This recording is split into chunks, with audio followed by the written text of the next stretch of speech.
ہمارا دل آپ سے زیادہ بوجھل ہے کیونکہ ہم نے اس ترمیم کے حق میں ووٹ بھی دینا ہے. ایسا اسحاق ڈار نے چیئرمین سینٹ میاں رضا ربانی کو مخاطب کر کے کہا. اس پر میاں رضا ربانی نے یہ کہا کہ چونکہ انہوں نے قواعد کا تفصیلی مطالعہ کیا ہے اور اس میں یہ لکھا ہے کہ جو ترمیم منظوری کے بعد صدر کو بھیجی جائے گی دستخط کے لیے اس پر چیئرمین سینٹ کے دستخط ہوں گے. اس لیے انہوں نے مناسب سمجھا کہ بجائے اپنے جو آفس کے کمرے میں تاریکی میں اس پر دستخط کر دیں, اس لیے انہوں نے بہتر سمجھا کہ ایوان میں آ کر وہ اجلاس کی صدارت کرے اور ان کے سامنے یہ چیز منظور ہو.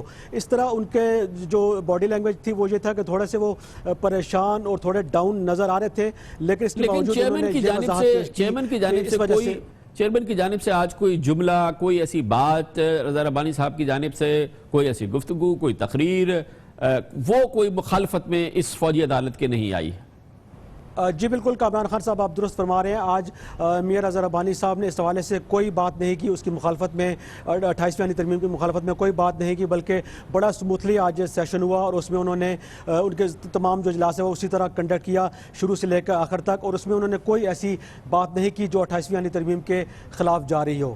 بہت بہت شکریہ. جناب عابد ملک ہمارے ساتھ تھے. آج بہرحال جناب رضا ربانی نے تو نہیں کہا کہ ان کا دل بوجھل ہے, جناب سینیٹر اسحاق ڈار نے ضرور کہا, لیکن اسحاق ڈار صاحب کیونکہ حکومت کی ترجمانی کر رہے ہیں, حکومت کو جواب دینا ہوگا, کیونکہ پچھلی بار جب 2 سال کے لیے اس فوجی عدالتیں قائم ہوئی تھی تو اس میں شرط یہ شامل تھی اور یہ جز تھا, بہت امپورٹنٹ جز تھا کہ 2 سال کے لیے فوجی عدالتیں پارلیمنٹ بنا رہی ہے. اس 2 سال کے دوران حکومت ایک متوازی عدالتی نظام اور اصلاحات لے آئے گی تاکہ دہشت گردوں کی تیزی سے ان کی سول عدالتوں میں سزائیں ہوں, ان کے مقدمے چلیں, ان کو سزائیں ہوں, لیکن حکومت نے اپنا عمل مکمل نہیں کیا, جس کی وجہ سے ایک بار پھر پارلیمنٹ کو یہ فوجی عدالتیں تشکیل دینی پڑی. ایک بار پھر شرط لگانی پڑی کہ 2 سال میں حکومت اس عمل کو مکمل کرے گی, لیکن پارلیمنٹ شاید یہ بھول گئی کہ یہ حکومت 2 سال میں عمل کیسے مکمل کرے گی, کیونکہ اس کی اپنی مدت اگلے 1 سال میں ختم ہو جائے گی.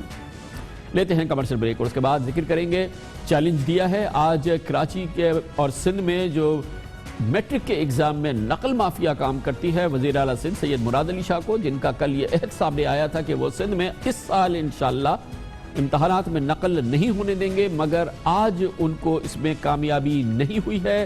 بڑا چیلنج ہے مراد علی شاہ کے لیے, اس کی بات کرتے ہیں چھوٹے سے وقفے کے بعد.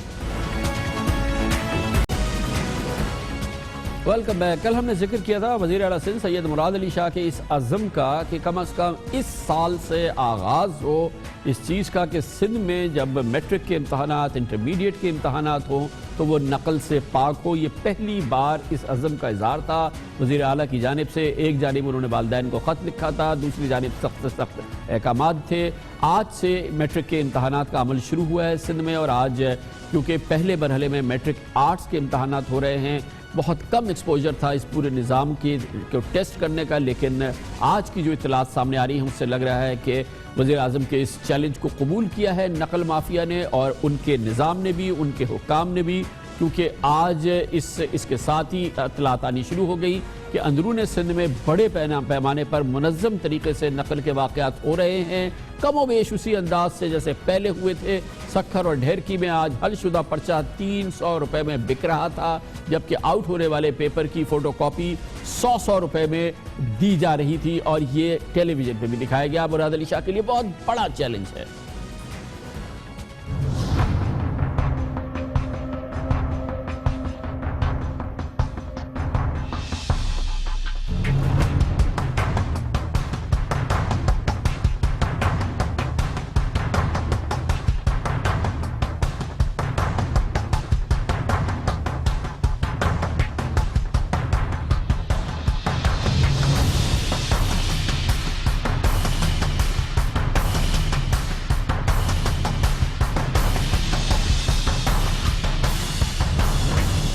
کل وزیر اعلیٰ مراد علی شاہ نے طلبہ کے والدین کے نام اپنے خط پہ کہا تھا کہ نقل کرنے اور کرانے والوں کے خلاف سخت ایکشن لیا جائے گا, لیکن آج سکھر گھوٹکی اور ڈھیرکی سمیت اندرون سندھ کے کئی علاقوں میں تعلیمی عملہ اور پولیس اہلکار وزیر اعلیٰ کے اس حکم کی کھلی دھجیاں اکھیڑ رہے تھے. ابھی تک ہمیں اطلاع نہیں ہے کہ ان کے خلاف کیا ایکشن لیا گیا, لیکن چیف منسٹر ہاؤس سے ایک بیان ضرور آیا ہے جس میں سید مراد علی شاہ نے 9ویں جماعت کا پیپر آؤٹ ہونے پر اپنی برہمی کا اظہار کیا ہے اور کہا ہے کہ اس معاملے میں معافی کی گنجائش نہیں ہے. جس نے بھی پیپر آؤٹ کیا اسے گھر بھیج دیا جائے گا. انتظار ہے کہ کسے گھر بھیجا گیا ہے, ابھی تک تو اس سلسلے میں کوئی اطلاع سامنے نہیں آئی ہے. آج کی مزید معلومات ہمیں دیں گے دنیا نیوز کے کراچی بیورو میں ایجوکیشن کورسپونڈنٹ فیصل خان ہمارے سامنے موجود ہیں. فیصل بتائیے گا کیا آج کی کیا معلومات ہے اور کیا کوئی ریاکشن سامنے آیا حکومت سندھ کی جانب سے؟ آج جو نقل کے واقعات ہوئے، پیپر آؤٹ ہونے کے واقعات ہوئے، ڈمی آنسر شیٹس جو ہیں جاری ہوئی ہیں، کیا ریاکشن ہے حکومت سندھ کا؟ جی خان صاحب، بالکل آپ نے جس طرح کل بتایا تھا، آج وزیر اعلیٰ صاحب کی جانب سے ایکشن تو ہوا، لیکن وہ ایکشن اس وقت ہوا جب نویں جماعت کا انگریزی کا پرچہ جو ہے سکر بورڈ کا فوٹو اسٹیٹ مشین پر فروخت ہو رہا تھا. ہماری بات ہوئی ہے چیئرمین سکر بورڈ سے، تو ان کا یہ کہنا تھا کہ یہ پرچہ آؤٹ نہیں ہوا تھا، لیکن البتہ فوٹو اسٹیٹ مشین پر پہنچ گیا تھا 9:30 بجے. وہ بے بس دکھائی دیے. ان سے جب ہم نے پوچھا کہ یہ کیسے پہنچ گیا تو انہوں نے کہا واٹس ایپ کے ذریعے اگر کوئی پہنچا دیتا ہے تو ہم اس کو روک نہیں سکتا. سندھ میں، اندرون سندھ کی ہم کہیں کی بات کریں، شکارپور ہو، لاڑکانہ ہو یا پھر گھوٹکی ہو، تمام تر وہی ہم نے مناظر دیکھے جو ہر سال ہوتے آئے ہیں. وزیر اعلیٰ سندھ کی جانب سے جو کہا گیا تھا کہ جیمرز لگائے جائیں گے، وہ جیمرز ہمیں لگے ہوئے کہیں نظر نہیں آئے. ایکشن کا یہ ہوا کہ رپورٹ طلب کی گئی سیکرٹری بورڈ نویش شیخ سے، جس کے بعد چیئرمین سکر کا کہنا ہے کہ ہم نے 2 اب ٹیچرز کو معطل کر ان کی رپورٹ ہم نے بھیج دی ہے، جبکہ یہ جو پرچہ آؤٹ ہوا تھا جو اس کے حوالے سے بھی ہم نے اب اقدامات کرنے شروع کیے ہیں کہ اس کو روکا جا سکے. پولیس نے سکر میں مختلف سینٹرز میں جب یہ وزیر اعلیٰ کی جانب سے ایکشن ہوا تو اس کے بعد کارروائی کی، اور پیپر ختم ہونے سے 15 منٹ پہلے جو دفعہ 144 کے تحت تمام امتحانی مراکز کے جو قریب کے علاقے ہوتے ہیں وہاں پر فوٹو اسٹیٹ مشین بند ہو جاتی ہیں، ان کو اٹھا کے وہ لے گئے. بہت بہت شکریہ فیصل خان ہمارے ساتھ تھے. کمر سے بریک، اس کے بعد ذکر کرتے ہیں. پنجاب پولیس میں آج کھلبلی مچ گئی ہے. 121 افسران ہیں، ڈی آئی جی سے لے کے نیچے تک ان کی تنزلی ہونی ہے، اور سپریم کورٹ آف پاکستان کا اس سلسلے میں حکم آ گیا ہے. اسی لیے کھلبلی کا ماحول ہے، وہ کیسے آپ کو دکھاتے چھوٹے سے وقفے کے بعد. پنجاب پولیس میں آج کھلبلی کا ماحول ہے. سپریم کورٹ کے حکم نے بڑے نامی گرامی پولیس آفیسرز کے جو پنجاب پولیس میں کام کرتے ہیں آج ہوش اڑا دیے، کیونکہ عدالت نے حکم دیا کہ خلاف ضابطہ ترقی پانے والے یہ تمام پولیس آفیسرز تنزلی قبول کریں، ڈیموٹ ہو جائیں یا گھر چلے جائیں. جسٹس امیر ہانی مسلم کی سربراہی میں 3 رکنی بینچ نے out of turn promotion case میں پنجاب پولیس کے انسپیکٹر سے لے کے ڈی آئی جی رینک کے 121 آفیسرز کی تنزلی کا ڈیموشن کا آج حکم دے دیا ہے. بینچ نے ان آفیسرز کی ڈیموشن کے لیے لاہور ہائی کورٹ کا فیصلہ اور آئی جی پنجاب مشتاق سکھیرا کا نوٹیفیکیشن درست قرار دیا، اور پنجاب پولیس کے شولڈر پروموشن آفیسرز کی درخواستیں خارج کر دی ہیں. اس سے پہلے جون میں 2013 میں سپریم کورٹ نے سندھ پولیس کے 20 ایس ایس پی سمیت 164 پولیس آفیسرز کی ڈیموشن کا حکم دیا تھا. کوئی پولیس آفیسر یا سول سرونٹ اپنی بہادری یا کارکردگی کی بنیاد پر آؤٹ آف ٹرن ترقی کا مستحق نہیں ہو سکتا. یہ کہا گیا ہے پاکستان میں رائج سول سرونٹ ایکٹ میں، اور اس کے تحت صوبائی حکومتوں کو یہ اختیار حاصل تھا کہ اچھی کارکردگی کی بنیاد پر کسی ملازم کو اگلے گریڈ میں ترقی دی جا سکتی ہے. لیکن اکتوبر 2006 میں اس شک کو ختم کر دیا گیا، گویا 2006 کے بعد اس کی کوئی گنجائش نہیں ہے. آج کیس کی سماعت کے دوران جناب جسٹس امیر ہانی مسلم نے کہا چھلانگ لگا کر آگے آنے والے لوگوں کو واپس جانا ہوگا، جس کی باری ہوگی اسی کو آگے آنا چاہیے. اگر محکمے صحیح کام کرے تو لوگ ہم تک نہ آئیں. آؤٹ آف ٹرن پروموشن والے آفیسرز بتائیں کہ فیصلہ لینا ہے یا ریٹائرمنٹ. بہتر ہے کہ آفیسرز ریٹائرمنٹ لے لے، فیصلہ دیا تو مشکل ہوگی. جسٹس امیر ہانی مسلم نے یہ آبزرویشن بھی دی کہ فیصلوں سے متعلق اللہ کو جواب دینا ہے، نا انصافی نہیں کر سکتے. آفیسرز نے ساری زندگی پولیس میں گزار دی، اب تو ریٹائرمنٹ لے لے. کیا اثر ہے اس کا، وہ کھلبلی کیا ہے پنجاب پولیس پہ، جاننے کے لیے لاہور جاتے ہیں جہاں پر موجود ہیں ہمارے بیورو چیف ارسلان رفیق بھٹی. بہت بہت شکریہ ارسلان صاحب. اس فیصلے کے اثرات بتائیے، کیا ہوگا اس کے نتیجے میں جو کھلبلی مچی ہوئی ہے، کیا ہم دیکھیں گے اب فوری طور پہ؟ جی یہ 121 یا 22 جو افسران ہیں، اس میں ڈی آئی جی سے لے کر نیچے سب انسپیکٹر تک کے رینک کے لوگ موجود ہیں، اور ان کی میری بات ہوئی آج ان سے، جو ہے ان کی ایک یونین ہے یا کمیٹی ہے، ان سے بات ہوئی تو ان کا یہی کہنا تھا کہ جی ہماری پوری کوشش ہوگی کہ قانون کے مطابق جو ہے وہ فیصلہ آنا چاہیے، ٹھیک ہے، لیکن ہم ریویو پٹیشن میں سپریم کورٹ میں دوبارہ جائیں گے. انہوں نے اپنے وکلا سے مشورہ شروع کر دیا ہے اور ان کا یہی کہنا ہے کہ ہم ریویو پٹیشن میں جائیں گے، وہ تو یہ کوشش کریں گے کہ قانون پٹیشن تو کریں گے. اور ریویو پٹیشن سے پہلے اب ہوگا کیا، کیونکہ اب اس میں فوری عمل درآمد ہوگا. اس فوری عمل درآمد کے نتیجے میں کیا کیا ہوگا؟ D I Gs S P ہو جائیں گے، کچھ S P D S P ہو جائیں گے، ڈی ایس پی انسپیکٹر ہو جائے گا، انسپیکٹر سب انسپیکٹر ہو جائے گا. کچھ اس قسم کا ماحول بنے گا کیا؟ نہیں اس میں یہ جی کامران صاحب کہ اس میں جو ایس پی رینک کا بندہ ہے وہ بھی ہو سکتا ہے کہ وہ سب انسپیکٹر ہو جائے، چونکہ یہ سارے شولڈر پروموشنز لے لے کر آگے بڑھے ہوئے ہیں، اور ایک ان میں جو طبقہ ہے اسی سارے رینکس کے اندر، ان پولیس والوں کے اندر، ان افسران کے اندر، ان کا یہ بھی ماننا ہے کہ جو موجودہ آئی جی پنجاب ہیں شاید وہ نہیں چاہتے کہ ان کا یہ معاملہ حل ہو، تو وہ اس بات پہ بھی انتظار کر رہے ہیں کہ معاملہ جو ہے یہ اپریل 10 کے بعد جو ہے اس کو دوبارہ سے اٹھایا جائے، کسی طرح جو ہے تب تک ریلیف لے لیا جائے، اور جب نئے آئی جی پنجاب آئیں تو ان سے محنت سماجت کر لی جائے یہ تو کہ وہ اس کے سپریم اوپر کوئی کورٹ کا نرم گوشہ فیصلہ ہے، اور سپریم کورٹ کے فیصلے کو ریویو میں پہنچنا، ریویو میں کب بہت مشکل ہوتا ہے کہ فیصلہ بدل جائے، یہ تو کم از کم جب سپریم کورٹ کا فیصلہ آ جاتا ہے تو وہ ایک حتمی فیصلہ ہوتا ہے، تو اب اس سلسلے میں کیا فوری طور پہ یہ ڈیموشنز کی نوٹیفیکیشنز آ رہے ہیں، کیا ہو رہا ہے ابھی؟ جی بالکل ابھی تو نہیں آئے، لیکن یہ کل صبح سے جو ہے آنا شروع ہو جائیں گے، چونکہ اب سپریم کورٹ نے فیصلہ کر دیا ہے، تو یہ کل سے جو ڈیموشن کے نوٹیفیکیشنز ہیں یہ کل صبح 8 ساڑھے 8 بجے کے قریب جو ہے 8:30 بجے کے بعد ہونا شروع ہو جائیں گے، اور وہ ظاہر ہے کہ اس پر عمل درآمد لازمی ہوتا ہے، کیونکہ کوئی بھی یہ افسر نہیں چاہے گا کہ اس پہ کنٹیمپٹ آف کورٹ لگے، تو کل سے جو ڈیموشنز کا سلسلہ ہے وہ تو جاری ہو جائے گا۔ اچھا لیکن جو پولیس ارسلان صاحب یہ بتائیے گا بھٹی صاحب کہ یہ تو یہ لوگ پھر ظاہر چھٹیاں لے لیں گے، جیسے آپ نے کہا کہ اگر اس پہ جیسے عمل درآمد ہوگا تو ایک ایس پی جو ہے وہ سب انسپیکٹر کی یونیفارم پہن کے تو آنے سے رہا اپنی اس جگہ پہ، اور ایسی ڈی ایس پی اور پھر ان سب کی ان کو پوسٹ آؤٹ بھی کرنا ہوگا، اور گویا کہ ان 121 لوگوں کی جو کہ پنجاب پولیس میں یہ سب اچھی جگہوں پہ پوسٹنگ ہوگی، ان کی لوگ کہیں پوسٹڈ ہوں گے، تو ان کی سمجھے کیریئر فی الحال تو ختم ہو گیا۔ جی بالکل آپ نے درست فرمایا کہ ظاہر ہے کہ ایس پی لیول رینک کا بندہ جو ہے وہ سب انسپیکٹر کی وردی یا انسپیکٹر کی وردی پہن کر کیسے آئے گا، لیکن جو سب انسپیکٹر یا انسپیکٹرز ہیں وہ شاید آ جائیں، لیکن ان میں 90% ایسے لوگ ہیں جنہوں نے یہ پلان کر لیا ہے کہ وہ فوری طور پر جو ہیں وہ چھٹیوں پر چلے جائیں گے، کچھ ہو سکتا ہے ریٹائرمنٹ لے لیں، جو جن کی سروس تھوڑی سی رہ گئی ہے وہ ریٹائرمنٹ کی طرف دیکھیں گے اور دیکھیں گے کہ ان کو جو کہ میکسیمم بینیفٹس مل سکیں اس حوالے سے، لیکن بہرحال اس وقت پولیس کے اندر جو ہے کھلبلی کا ماحول ضرور ہے پنجاب پولیس کے اندر، اور ان میں چونکہ بہت سینئر افسران تھے جو بہت اچھی پوسٹنگز پہ لگے ہوئے تھے اور وہ کام جاری رکھے ہوئے تھے، لیکن اس کے فوراً بعد جو ہے ان کو ہٹایا گیا ہے، تو وہ ضرور اس پہ ایک مرتبہ ضرور سوچیں گے، اور ان کو امید یہی ہے کہ ریویو پٹیشن کے لیے اگر کوئی ٹائم مل سکے ان کو تو وہ ضرور اس کو حاصل کریں اور قانون کے مطابق جو ہے ریویو پٹیشن سپریم کورٹ میں فائل کریں، اور اس کے بعد دعا کریں کہ شاید ان کو ریلیف مل جائے۔ بہت بہت شکریہ، ارسلان رفیق بھٹی ہمارے ساتھ تھے۔ اب ایک ایسا موضوع جو کہ مسلمانوں کے لیے افتاد بن گیا ہے، وہ جنگ جو کہ عراق، شام وغیرہ میں لڑی جا رہی ہے، جس کا مقصد داعش کا خاتمہ ہے، لیکن داعش کا خاتمہ ہو رہا ہے یا نہیں ہو رہا ہے، لیکن سینکڑوں کی تعداد میں معصوم مسلمانوں کا خاتمہ تو ہو رہا ہے، اور بالکل ایسا ہی ہوا ہے عراق میں، جہاں موصل میں داعش کے خلاف اس جنگ میں امریکی طیاروں نے بمباری کی ہے اب سے چند روز قبل، اور پوری آبادی کو تہس نہس کر دیا ہے۔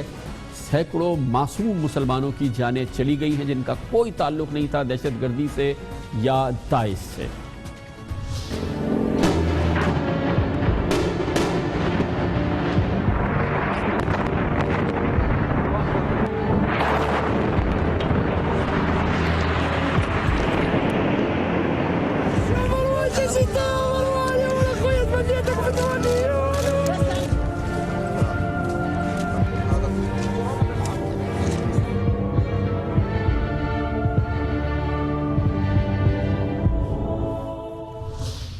عراق کا دوسرا بڑا شہر ہے موصل، جس پر اطلاع کے مطابق داعش نے 2014 سے قبضہ کیا ہوا ہے، لیکن عراقی افواج کی جانب سے اب پچھلے کئی ماہ سے کارروائیوں کے بعد اکثر علاقوں پر تو قبضہ ختم کرایا گیا ہے، لیکن اب عراق اور امریکی افواج نے داعش کو مغربی موصل میں تاریخی عجائب گھر سمیت کئی اہم مقامات کو خالی کرنے میں مجبور کیا ہے، لیکن خدشہ یہی ہے کہ موصل میں داعش کے زیر قبضہ علاقوں میں اب بھی 6 لاکھ شہری پھنسے ہوئے ہیں۔ ایک جانب سے داعش ہے، اوپر سے امریکی طیاروں کی بمباری ہے، اور تیسری جانب سے عراقی فوجیں اس طرف حملہ آور ہے۔ اس صورتحال پر ہم دکھاتے ہیں آپ کو رپورٹ۔ اقوام متحدہ نے عراق کے شہر موصل میں امریکی بمباری سے 200 شہریوں کے جاں بحق ہونے پر گہری تشویش کا اظہار کیا ہے، اور دنیا بھی حیرت اور صدمے میں ہے۔ امریکی قیادت میں ہونے والی داعش کے خلاف یہ بمباری 17 مارچ کو کی گئی، مگر اس فضائی بمباری سے درجنوں عراقی معصوم شہری اپنے ہی گھروں میں زندہ دفن ہو گئے۔ ہر طرف موت ہے، لاشیں ہی لاشیں ہیں، عورتیں، بچے، جوان سب مر گئے ہیں۔ ان کے گھر ان کے سروں پر آن گرے، میرے دونوں بیٹے مر گئے ہیں۔ امریکی فوج موصل میں داعش کے خلاف عراقی فوج کی مدد کر رہی ہے۔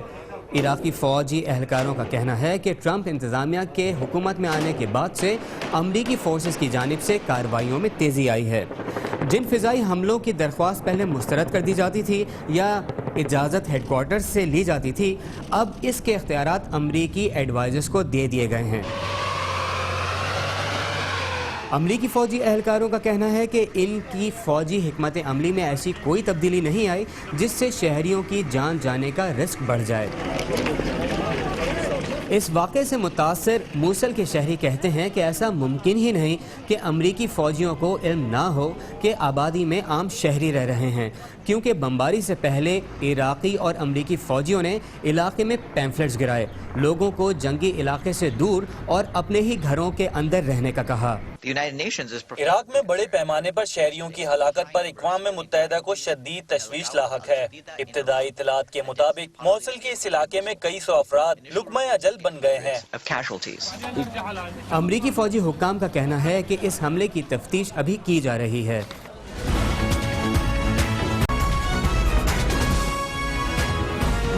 آپ دیکھ رہے ہیں خبروں، تبصروں اور تجزیات پر مبنی پاکستان کا سب سے معتبر نیوز شو دنیا، کامران خان کے ساتھ۔ چین پاکستان اقتصادی راہداری منصوبہ پوری دنیا کہتا ہے کہ پورے پاکستان کے لیے، پاکستان کی معیشت کے لیے گیم چینجر ثابت ہوگا۔ اب پوری دنیا اس بات کا اقرار کر رہی ہے اور یہ پاک چین اقتصادی راہداری منصوبے میں کلیدی بنیادی جو کردار ہے، جو محور ہے اس کا، وہ گوادر کی بندرگاہ ہے، جہاں سے چین کی مصنوعات کی درآمد ہوگی، برآمد ہوگی اور پھر اس کے ذریعے پورے خطے میں تجارت کا ایک نیا عمل شروع ہوگا، جو چین کے انتہائی اہم ون بیلٹ ون روڈ منصوبے کا ایک بہت بڑا حصہ ہوگا۔ اس پورے منصوبے کا، چین پاکستان اقتصادی راہداری منصوبے کا نیوکلیس محور ہے بلوچستان کی بندرگاہ گوادر، جسے جو جیو اسٹریٹجک ماہرین ہیں وہ کہتے ہیں کہ اس خطے میں اس جیسی بندرگاہ اور اس جیسی اتنی اس کی جو رسائی ہے، اتنی آسان رسائی اس پورے آبی راہ میں کہیں اور دستیاب نہیں ہے، جس نے گوادر کو بجا طور پہ اس پورے منصوبے کا، اس پورے خطے کا ایک انتہائی اہم بندرگاہ بنا دیا ہے۔ اور اب یہ بندرگاہ فعال ہو گئی ہے، یہاں پہ ابتدائی کام شروع ہو گیا ہے، بندرگاہ کی حیثیت سے یہ اب آپریٹ کر رہی ہے۔ لیکن دراصل اس مقام پہ کیا ہو رہا ہے، گوادر میں کیا ہو رہا ہے اور گوادر کے راستے چین پاکستان اقتصادی راہداری منصوبے میں کیا کچھ ہو رہا ہے، اس کا ہم خود جائزہ لیں گے۔ اس کے لیے ہم گوادر پہنچے ہیں اور اس سے منسلکہ تمام امور کا بچشم خود جائزہ لیا ہے، اور اس کے لیے ہماری ایک خصوصی سیریز ہے جو اس کا ہم آغاز کر رہے ہیں۔ ہمارے نمائندہ خصوصی شاہ زیب جیلانی نے ترتیب دی ہے۔ آج ہم آپ کو دکھاتے ہیں بچشم خود گوادر، جس کو پوری دنیا اس وقت جانچ رہی ہے، دیکھ رہی ہے۔ دراصل گوادر پہ ہو کیا رہا ہے، گوادر کی بندرگاہ پہ کیا ہو رہا ہے، گوادر کی بندرگاہ پہ یہ خصوصی نظر ڈالی ہے اس خصوصی رپورٹ پہ شاہ زیب جیلانی نے۔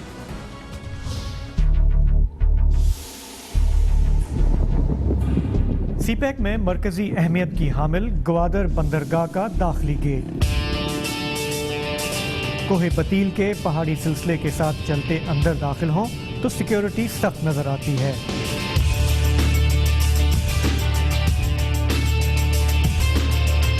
ہر طرف پاکستان اور چین کے پرچم آپ کا خیر مقدم کرتے ہیں۔ آج کل یہاں ہر وقت تعمیراتی کام تیزی سے چلتا نظر آتا ہے۔ گوادر کو پاکستان کی جدید بندرگاہ بنانے کا خواب 2 دہائی پہلے دیکھا گیا۔ پورٹ کا پہلا مرحلہ 2005 میں مکمل ہوا، لیکن ٹیک آف نہیں کر پایا۔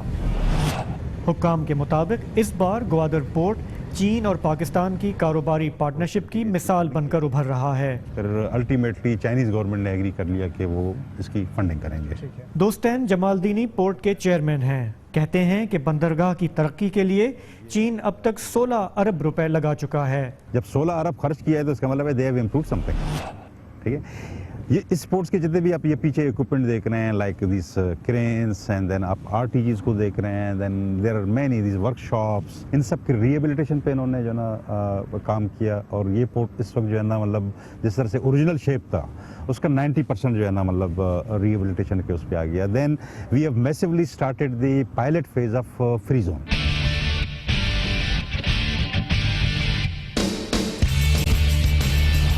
فری زون میں چین $500 ملین کی سرمایہ کاری کر رہا ہے. پچھلے 6 ماہ کے دوران چین کے 300 کے قریب انجینئر اور ٹیکنیکل سٹاف نے یہاں آ کر رہنا شروع کر دیا ہے. حکومت کا ٹارگٹ ہے کہ دسمبر 2017 تک فری زون میں کم از کم 4 فیکٹریاں پیداوار شروع کر دیں اور گوادر سے تجارت شروع ہو جائے. حکام کے مطابق گوادر پورٹ پر 2008 سے لے کر اب تک کوئی 300 جہاز لنگر انداز ہوئے. لیکن اگر گوادر نے خطے کا ملٹی ڈیمینشنل اور ملٹی پرپز پورٹ بننا ہے تو یہاں ابھی بہت کام ہونا باقی ہے. ہمارے پاس ہر 15 دن میں کبھی 1 یا کبھی 2 شپس آئیں گے, لیکن ہم پلان کر رہے ہیں کہ آنے والے مہینے میں اپریل مئی کے مہینے میں دن ہمارے پاس شپس کی جو ہے نا فریکوینسی بڑھ رہی ہے. اور کچھ ہمارے پاس ایسے بزنس مین آ گئے ہیں جو کہ کنٹینر کی یہاں پہ جو ہے نا اسٹفنگ ڈی اسٹفنگ کریں گے, اور ان کا ٹارگیٹ یہ ہے کہ ویکلی ایٹ لیسٹ 3 شپس آنا شروع ہو جائیں. تو یہ گریجولی ہوگا. ماہرین کا خیال ہے کہ گوادر کو ایک زبردست پورٹ سٹی کے طور پر ابھرنے میں ابھی وقت لگے گا. مشکلات بھی آئیں گی, لیکن بلوچستان کے ساحل پر نئے پورٹ سٹی کی بنیاد رکھ دی گئی ہے. بستی بسانا کھیل نہیں ہے, بستی بستے ہے. تو اس پورٹ کو جو ہے نا ابھرنا ہے, اس پورے شہر کو ابھرنا ہے, اور اس کے لیے جو ہے نا ہاں ایک چیز کا ہونا ضروری ہے کہ ہماری پالیسیز کے اندر کنٹینیوٹی ہو. ہم نے اپنی پاکستان کی ہسٹری میں شہر بہت کم بسائے ہیں, سوائے اسلام آباد کے ہم نے اور کوئی نیا شہر نہیں بنایا ہے. جو اگلا نیا شہر بن رہا ہے وہ گوادر کا شہر ہے. اس میں کوئی شک نہیں کہ گوادر تیزی سے بدل رہا ہے. یہاں نسلوں سے آباد لوگوں کے لیے جو پہلے کبھی نہ ہوا اب ہونے جا رہا ہے. دہائیوں سے نظر انداز ماہی گیروں کے اس گاؤں پر اب دنیا کی نظریں ہیں. ترقی کے سفر میں اس نئی نسل کا کیا حصہ ہوگا, یہ ایک کھلا سوال ہے. اور زیادہ اہمیت کی بات یہ ہے جیسا کہ آپ نے دیکھا کہ یہ سفر شروع ہو گیا ہے, اور یہ بہت بڑا سفر ہے, بہت اہم سفر ہے. پاکستان کے لیے ایک ترقی کا انتہائی اہم سفر ہے جس کا آغاز ہو گیا ہے. اس پر مزید بات کرتے ہیں. شاہزیب جیلانی ہمارے ساتھ موجود ہیں. جہاز آنے جانے شروع ہو گئے ہیں اور باقاعدہ ابتدا ہو گئی ہے. کب اس میں مصروفیت میں لگتا ہے کہ مزید اضافہ, زیادہ حسن بسل ہم کب سے دیکھنا شروع کریں گے مزید؟ وہاں پہ حکام سے جو ہماری بات ہوئی تو وہ یہ کہہ رہے تھے کہ فی الحال 2 شپنگ لائنز ہیں جن کے ساتھ معاہدہ ہوا ہے. ایک ہے سائنو ٹرانس اور دوسری کاسکو. ان کے جہاز جو ہیں آپ کو ہر چند ہفتے میں اکا دکا جہاز آ رہا ہے. اور جیسا ابھی بتا بھی رہے تھے جمال دینی صاحب کہ 2008 سے کوئی 300 سے زائد جہاز آ چکے ہیں, لیکن یہ ابھی آئیڈیل سچویشن نہیں ہے, ابھی اس کو بڑھنا ہے. اور جس طرح سے ان کا خیال ہے کہ جس طرح سے چائنیز انویسٹر آ رہے ہیں وہاں پہ کارگو ہینڈلنگ کی فیسلٹیز بڑھیں گی, وہاں پہ اسٹفنگ ڈی اسٹفنگ کا کام ہوگا. تو ان کا ٹارگٹ یہ ہے کہ اگلے سال اگر 1 سال بعد ہم دوبارہ واپس جائیں گوادر بندرگاہ تو ہمیں ہر ہفتے کم از کم 1 جہاز وہاں آتا یا جاتا نظر آئے گا. اور یہ جو فری زون ہے یہ بھی بہت ایک امپورٹنٹ زون ہے جو کہ پورٹ کے ساتھ بن رہا ہے. اس کی ایکٹیویٹی کی کیا پوزیشن آپ کو لگ رہی ہے؟ یہاں پہ کب اس کی جو مصروفیت شروع ہوگی؟ کامران صاحب وہاں پہ جو ہم نے دیکھا جتنی تعمیراتی ایکٹیویٹی تھی, جتنے رولر ڈمپر ایکسکیویٹر لگے ہوئے تھے, اس سے لگ رہا تھا کہ نہیں آن دا گراؤنڈ دن رات وہاں پہ کام چل رہا ہے. ہم جب جمال دینی صاحب کے آفس میں بیٹھے ہوئے تھے تو ہر 2-3 منٹ میں ان کا آفس یوں ہل جاتا تھا.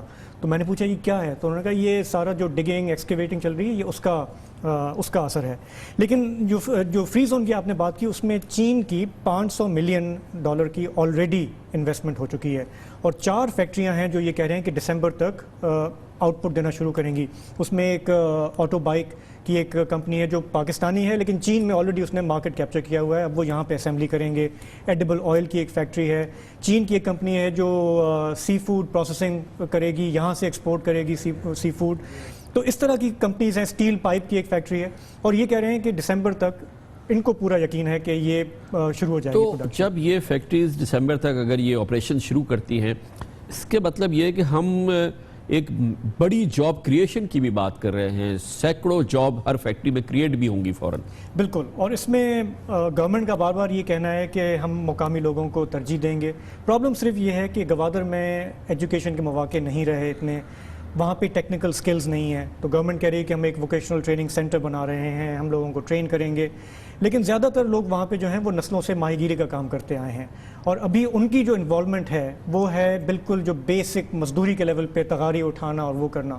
آگے جا کے لوگ ٹرین ہوتے ہیں، نئی نسل کے جو نوجوان ہیں وہ ایجوکیٹ ہوتے ہیں، تو ان کے لیے اور مواقع نکلیں گے. اچھا، گوادر میں جیسے آپ جاتے ہیں تو جو چائنیز کمٹمنٹ ہے اس کی چھاپ چپے چپے پہ نظر آ رہی ہے، اور یہی وہ بات ہے جو ہمارے انویسٹرز کو کانفیڈنس دیتی ہے کہ یہ پاکستانی گورنمنٹ نہیں کر رہی ہے، یہ چین اپنا پیسہ لگا رہا ہے.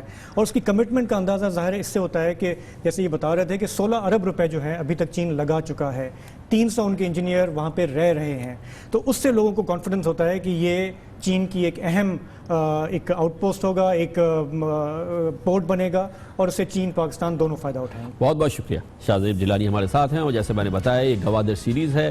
گوادر کے مختلف پہلوؤں پر چائنا پاکستان اقتصادی راداری منصوبے میں گوادر کے کردار پر ہم اگلے چند روز میں مزید آپ کو بچشم خود رپورٹس جو ہیں، جو آئی وٹنس اکاؤنٹ سے وہ آپ کے سامنے پیش کریں گے. کمرشل بریک، اور اس کے بعد ذکر کرتے ہیں پاکستان میں جو ترقیاتی منصوبوں کی بات ہوتی ہے خاص طور پر پاکستان کے بڑے شہروں میں، تو اس میں سر فہرست ہے لاہور کا اورنج لائن منصوبہ. 250 ارب روپے سے زائد کی لاگت کا یہ منصوبہ ہے، اور کیونکہ یہ اتنا بڑا منصوبہ ہے اس کے حوالے سے سوالات ہیں، کہیں خدشات ہیں، الزامات بھی ہیں اور وسوسے بھی ہیں. آج حکومت پنجاب نے ہم سے کہا ہے کہ وہ ہمارے سوالات کا، ہمارے خدشات کا، الزامات کا جواب دینا چاہتی ہے. ان کو موقع دیں گے، ان کا موقف سنیں گے چھوٹے سے وقفے کے بعد.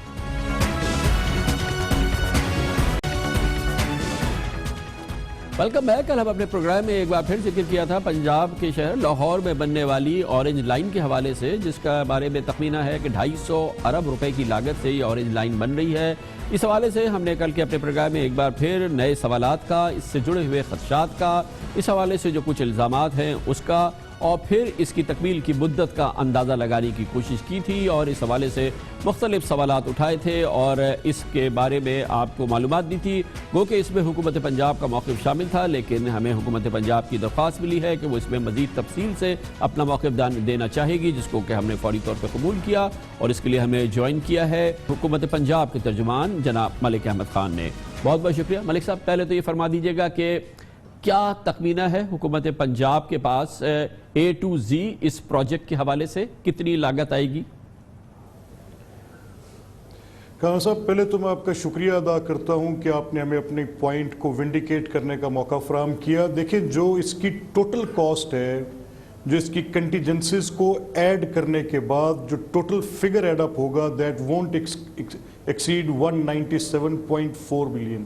That is the maximum. اچھا ملک صاحب، میں نے سمجھ لیا. یہ فرمائیے گا اس میں وہ انفراسٹرکچر بھی کاسٹ شامل ہے جو ریپیئر ہونا ہے، وہ تمام روڈز، وہ تمام روڈ نیٹ ورک جو اس کی وجہ سے متاثر ہوا، وہ تمام لوگ جن کے کلیمز ابھی باقی ہیں، جن کا ڈسٹربنس ہوا ہے، جن کی جو مکانات یا ان کی دکانیں ڈسٹرب ہوئی ہیں، اس میں کیا وہ بھی شامل ہے؟ وہ جو یوٹیلیٹیز یہاں سے تمام شفٹ ہونی ہیں اور ری لوکیشن ہونی ہے یوٹیلیٹیز کی، اور اس حوالے سے جو اوور رنز ہو رہے ہیں جو کہ بار بار ہو رہے ہیں، اس کو بھی کیٹر کر لیا گیا. ایوری بٹ جو ہے جو کہ اس میں بھی ہونی ہے وہ سب اس میں شامل ہے. یہ انڈر 200 ارب روپے یہ ہو جائے گا یا یہ چیزیں شامل نہیں ہیں؟ میں ریکارڈ کے لیے میں آپ سے اس کو ضرور جاننا چاہوں گا. یہ آپ کا بڑا پرٹیننٹ سوال ہے، اور اس میں کچھ چیزیں جو اس وقت ایکچول کاسٹ کے اندر ہم ڈیٹیل دے سکتے ہیں. میں نے آپ کے سامنے وہ فگر رکھا ہے جس میں شفٹنگ آف یوٹیلیٹیز بھی ہے، کمپنسیشن بھی ہے، جس میں جو لینڈ ایکوائر کی گئی ہے وہ بھی ہے، اور وہ گرے سٹرکچر جو پنجاب گورنمنٹ نے خود انڈرٹیک کیا تھا، ادر دین دیٹ ارینجمنٹ جو ایگزم بینک کے ساتھ تھی، وہ اس کی جو بائفرکیشن ہے وہ ایسے، وہ میں آپ کو اس کی ڈیٹیل پرووائڈ کر دیتا ہوں کہ دیکھیں 147 جو اس کی ہم پہلے کاسٹ جو دے رہے ہیں فرام اوور، جب سے یہ پروگرام کنسیو ہوا ہے، اس کی